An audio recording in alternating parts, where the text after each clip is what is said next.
برصغیر کے علمی نقشے میں کچھ خطے ایسے بھی ہیں جہاں علم صرف پڑھایا نہیں جاتا بلکہ نسلوں میں منتقل کیا جاتا ہے۔ علاقہ چھج بھی انہی بابرکت زمینوں میں سے ایک ہے جہاں علم و دین نے خاموش مگر مضبوط روایتیں قائم کی۔ انہی روایتوں کی ایک روشن کڑی تھے شیخ الحدیث حضرت مولانا محمد ضیاء الحق صاحب رحمۃ اللہ علیہ۔ ایک ایسے ممتاز علمی و دینی خانوادے کے چشم و چراغ تھے جہاں علم و دین محض روایت نہیں بلکہ نسلوں کی پہچان اور زندگی کا سرمایہ سمجھا جاتا تھا۔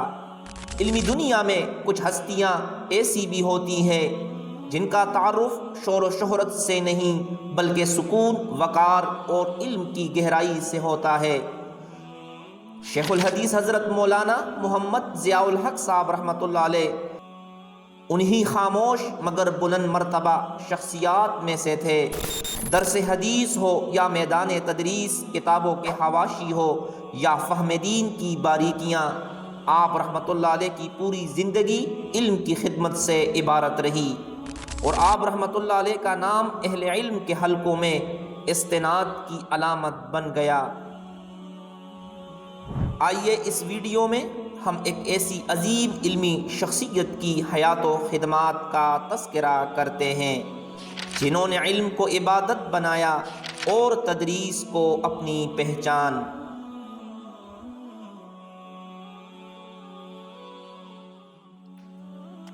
شیخ الحدیث حضرت مولانا محمد ضیاء الحق صاحب رحمۃ اللہ علیہ المعروف صدر صاحب 1322 ہجری 1904 عیسوی کو ضلع اٹک کے علاقہ غرشین میں ایک نہایت ممتاز علمی و دینی خانوادے میں پیدا ہوئے۔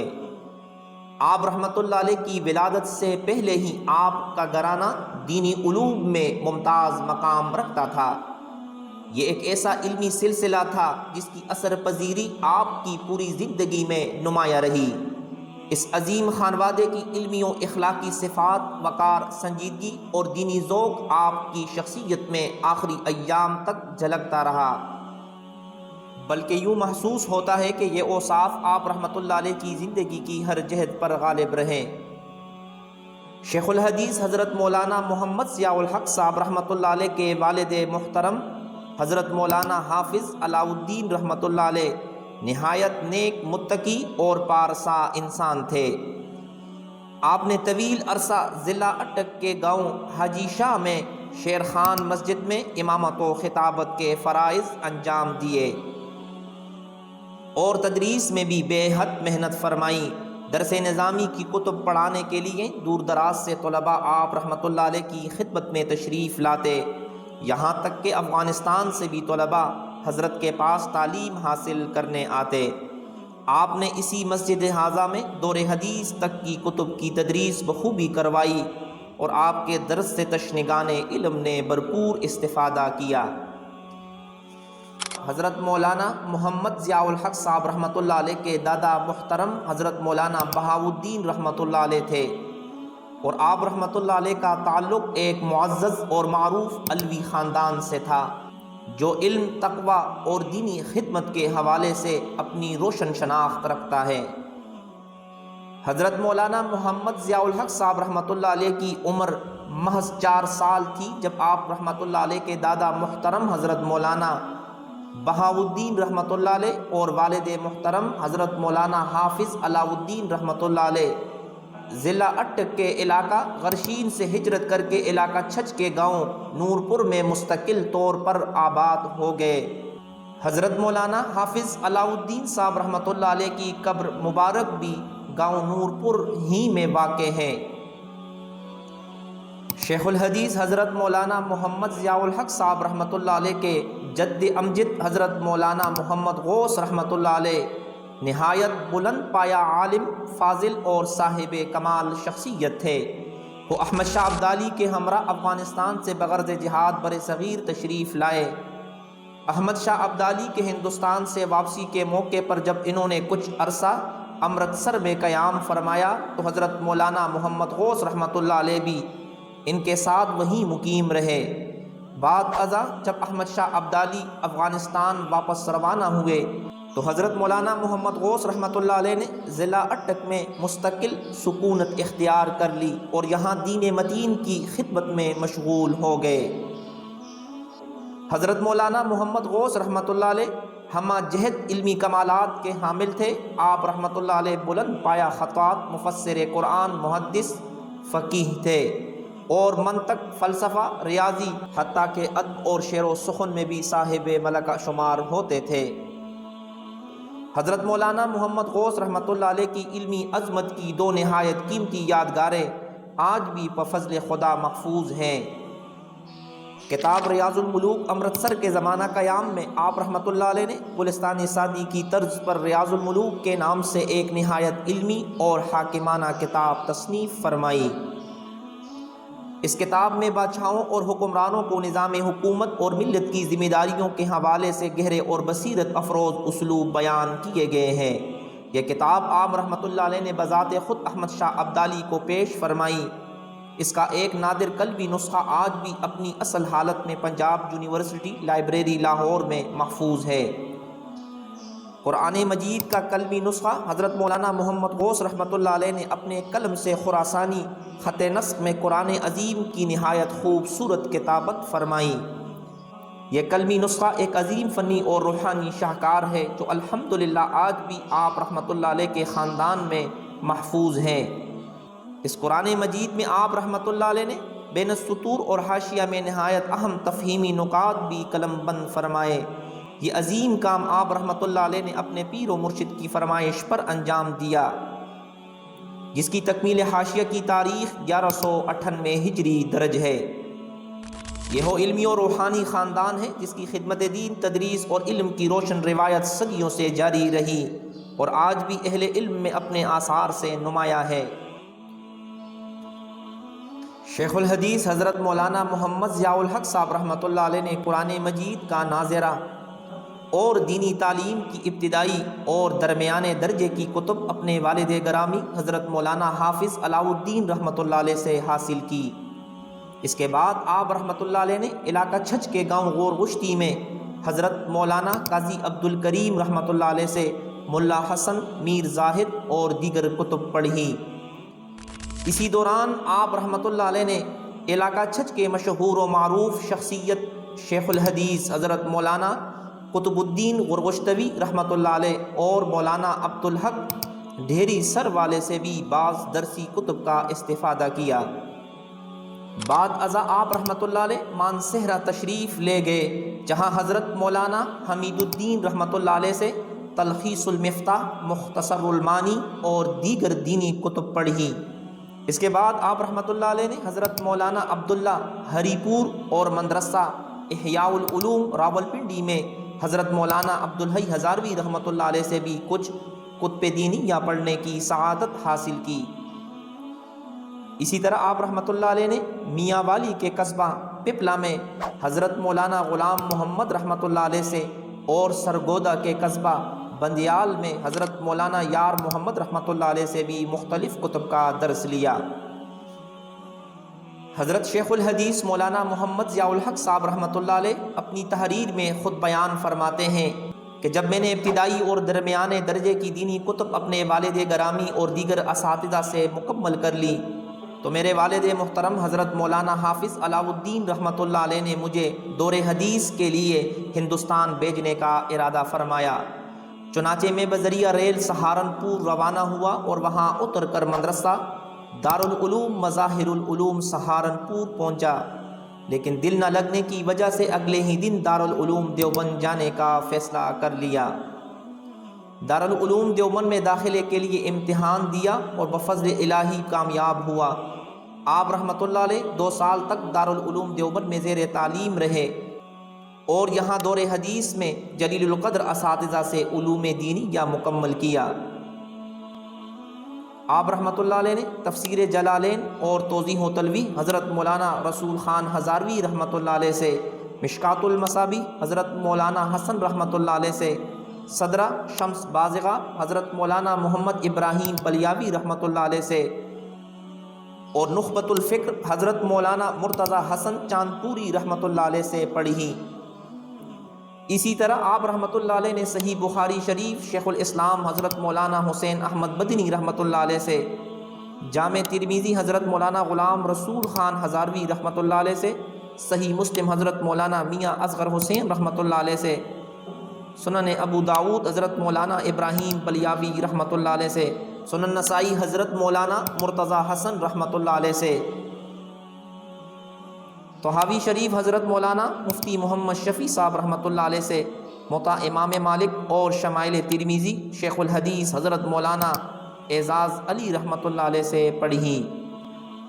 شیخ الحدیث حضرت مولانا محمد ضیاء الحق صاحب رحمۃ اللہ علیہ خود تحریر فرماتے ہیں کہ زمانہ طالب علمی میں دارالعلوم دیوبند میں اللہ کے فضل و کرم سے یہ کیفیت تھی کہ بعض طلباء مجھ سے شرح عقائد، توضیح و تلویح اور دیگر علوم کی کتب پڑھتے تھے۔ بالآخر شیخ الحدیث حضرت مولانا محمد ضیاء الحق صاحب رحمۃ اللہ علیہ نے 1349 ہجری میں دارالعلوم دیوبند سے سند فراغت حاصل کی اور یوں ایک طویل بابرکت اور ہمہ جہت علمی سفر کا یہ مرحلہ پائے تکمیل کو پہنچا۔ فراغت کے بعد شیخ الحدیث حضرت مولانا محمد ضیاء الحق صاحب رحمۃ اللہ علیہ نے باقاعدہ طور پر تدریس کا آغاز فرمایا۔ یہ وہ مرحلہ تھا جہاں آپ رحمۃ اللہ علیہ کا علم وقار اور فہم دین دوسروں تک منتقل ہونے لگا اور اہل علم آپ کی گہرائی و پختگی سے متاثر ہونے لگے۔ ابتدا میں آپ رحمۃ اللہ علیہ نے شہر سورت ہند میں مدرسہ مطلع العلوم میں تدریس فرمائی۔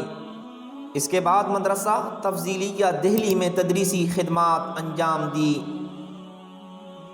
پھر اس کے بعد آپ رحمۃ اللہ علیہ قصبہ محمدی جنگ کے مدرسہ محمدیہ میں صدر مدرس کے منصب پر فائز رہے، جہاں آپ رحمۃ اللہ علیہ کے زیر درس مشکات المصابیح، موطا امام مالک اور دیگر اہم کتب کے ساتھ ساتھ درس قرآن مجید بھی شامل تھا۔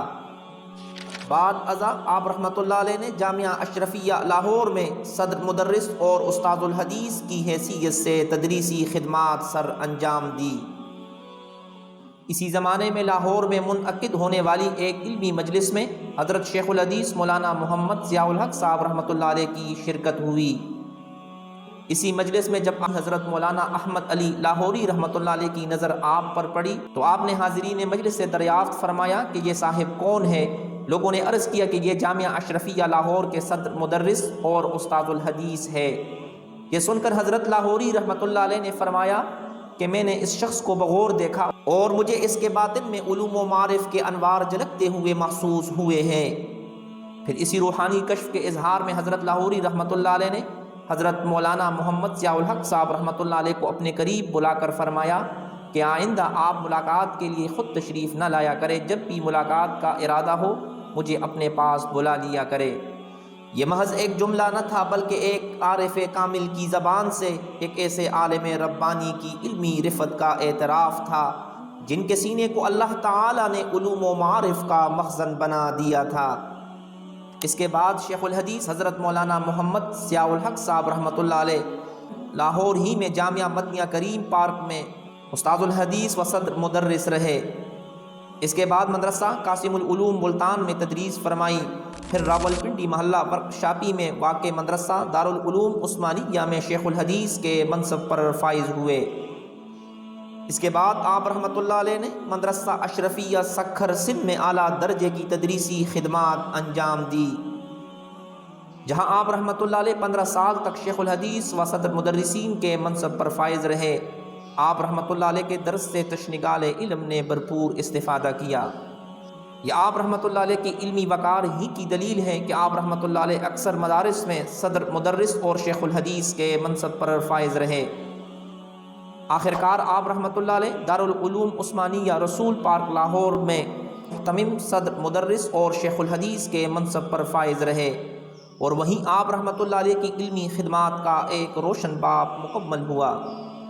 تدریسی مصروفیات کے باوجود آپ رحمۃ اللہ علیہ نے متعدد دینی کتب پر نہایت قیمتی حواشی اور علمی تعلیقات تحریر فرمائی۔ اللہ تعالیٰ نے آپ رحمۃ اللہ علیہ کو عربی کتب پر عربی حواشی تحریر کرنے کا ایک غیر معمولی ملکہ عطا فرمایا تھا۔ آپ رحمۃ اللہ علیہ کے ذاتی کتب خانے میں ہزاروں عربی کتب موجود تھی، جن میں سے بیشتر کتب آپ رحمۃ اللہ علیہ کے علمی حواشی سے مزین تھی۔ آپ رحمۃ اللہ علیہ کے حواشی کا انداز اپنے استاد گرامی حضرت مولانا نصیر الدین غرغشتوی رحمۃ اللہ علیہ کے اسلوب کی جھلک لیے ہوئے تھا۔ جہاں حواشی کی حاجت نہ ہوتی وہاں آپ رحمۃ اللہ علیہ قلم نہ اٹھاتے، لیکن جہاں ضرورت محسوس فرماتے وہاں نہایت متانت، گہرائی اور قوت کے ساتھ قلم اٹھاتے اور قلم اٹھانے کا حق ادا کر دیتے۔ خصوصاً صحیح بخاری، صحیح مسلم، جامع ترمذی، ابو داود شریف، توضیح و تلویح، بیضاوی شریف، ہدایہ آخرین اور شمائل ترمذی جیسی جلیل القدر کتب پر آپ رحمۃ اللہ علیہ کی یہ حواشی آپ کے دقیق فہم، اعتدال مزاج اور حدیث و فقہ پر گہری اور پختہ نظر کا روشن مظہر ہے۔ شیخ الحدیث حضرت مولانا محمد ضیاء الحق صاحب رحمۃ اللہ علیہ بلا شبہ ایک جید عالم، عظیم محدث اور صاحب دل عارف تھے۔ آپ نے اپنی پوری زندگی دین سیکھنے اور سکھانے میں گزاری۔ علم، تواضع اور اخلاص آپ رحمۃ اللہ علیہ کی شخصیت کا نمایاں اوصاف تھے، اور یہی اوصاف آپ رحمۃ اللہ علیہ کو اہل علم میں ایک ممتاز مقام عطا کرتے ہیں۔ آپ رحمۃ اللہ علیہ کے تلامذہ کی فہرست اتنی وسیع ہے کہ اس کا احاطہ کرنا ممکن نہیں۔ تاہم آپ رحمۃ اللہ علیہ کے مشاہیر تلامذہ میں حضرت مولانا صوفی سرور صاحب رحمۃ اللہ علیہ، حضرت مولانا حسن جان شہید رحمۃ اللہ علیہ، حضرت مولانا عبد الرحمن اشرفی صاحب رحمۃ اللہ علیہ اور حضرت مولانا عبد الرؤوف صاحب دامت برکاتہم العالیہ مدرس دارالعلوم کراچی شامل ہے، جو آپ رحمۃ اللہ علیہ کی علمی بصیرت اور تربیتی فیض کے روشن ثبوت ہے۔ دارالعلوم عثمانیہ رسول پارک لاہور میں بحیثیت محتمم صدر مدرس اور شیخ الحدیث طویل عرصہ تدریسی خدمات انجام دینے کے بعد جب آپ رحمۃ اللہ علیہ عمر کے آخری حصے میں داخل ہو گئے اور جسمانی کمزوری میں اضافہ ہونے لگا تو آپ رحمۃ اللہ علیہ کے بڑے صاحبزادے شیخ الحدیث حضرت مولانا محب النبی صاحب دامت برکاتہم العالیہ نے عرض کیا کہ آپ کی صحت اب تدریس کی مسلسل مشقت کی متحمل نہیں رہی، اسی لیے مناسب ہوگا کہ آپ گاؤں میں قیام فرما لیں۔ اس پر آپ رحمۃ اللہ علیہ نے وہ تاریخی جملہ فرمایا جو آپ کی علمی غیرت اور استقامت کا آئینہ دار ہے: میرے تمام اساتذہ نے مرتے دم تک پڑھانا نہیں چھوڑا، میں بھی مرتے دم تک پڑھانا نہیں چھوڑوں گا۔ بعد ازاں جب حضرت مولانا محب النبی صاحب نے یہ عرض کیا کہ تدریس ترک کرنے کے بجائے اگر آپ گاؤں ہی میں درس جاری رکھیں تو آپ رحمۃ اللہ علیہ نے اس رائے کو قبول فرمایا۔ چنانچہ 1984 عیسوی میں آپ رحمۃ اللہ علیہ اپنے گاؤں نور پور تشریف لے آئے، جہاں مسجد میں باقاعدہ درس قرآن کا آغاز فرمایا۔ اس دوران علاقہ بھر کے علماء کرام آپ سے استفادہ کے لیے حاضر ہوتے رہے، حتیٰ کہ علاقہ چھچ کے معروف و مشہور شخصیت گاؤں حیدرہ سے حضرت مولانا عبد الحکیم صاحب رحمۃ اللہ علیہ اپنے طلباء کو ظہر کے بعد آپ کے پاس بھیجتے، جنہیں آپ رحمۃ اللہ علیہ بنفس نفیس درس دیا کرتے تھے۔ یہ علمی سلسلہ تقریباً 3 سال تک جاری رہا، اور حیرت انگیز بات یہ ہے کہ جس دن آپ رحمۃ اللہ علیہ کی وفات ہوئی اسی دن بھی آپ رحمۃ اللہ علیہ نے دن کے پہلے وقت ایک طالب علم کو سبق پڑھایا، اور اسی دن 7 مئی 1987 عیسوی بروز بدھ ظہر کے وقت آپ رحمۃ اللہ علیہ کا انتقال ہوا، اور یہ جلیل القدر عالم دین اپنے خالق کے حضور پیش ہوئے۔ آپ رحمۃ اللہ علیہ کی نماز جنازہ آپ کے چھوٹے بھائی حضرت مولانا غلام مصطفیٰ صاحب رحمۃ اللہ علیہ نے پڑھائی، جس میں علماء کرام اور اہل علاقہ کی کثیر تعداد نے شرکت فرمائی۔ آپ کی تدفین اپنے گاؤں نور پور میں ہوئی، جہاں آپ رحمۃ اللہ علیہ کی علمی خدمات اور دین کی خدمت کے لیے کی گئی جد و جہد آج بھی یاد کی جاتی ہے۔ اور آپ رحمۃ اللہ علیہ کے انتقال کے بعد آپ کی نرینہ اولاد میں سے 2 خلف الرشید آپ کے علمی و تربیتی مشن کو آگے لے گئے۔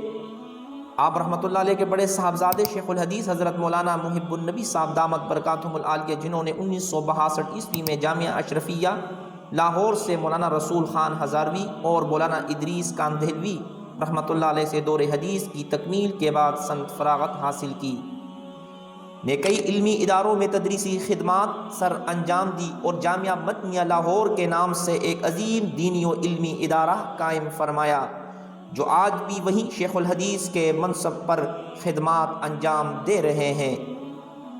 آپ رحمۃ اللہ علیہ کے دوسرے فرزند حضرت مولانا محمد نور الحق صاحب جنہوں نے 1983 عیسوی میں جامعہ اشرفیہ لاہور سے حضرت مولانا مالک کاندھلوی رحمۃ اللہ علیہ سے سند فراغت حاصل کی، نے علمی و تدریسی خدمات کے ساتھ تصنیفی خدمات بھی انجام دی اور اس وقت انگلینڈ میں اپنی علمی ذمہ داریوں اور تبلیغی خدمات میں مشغول ہے۔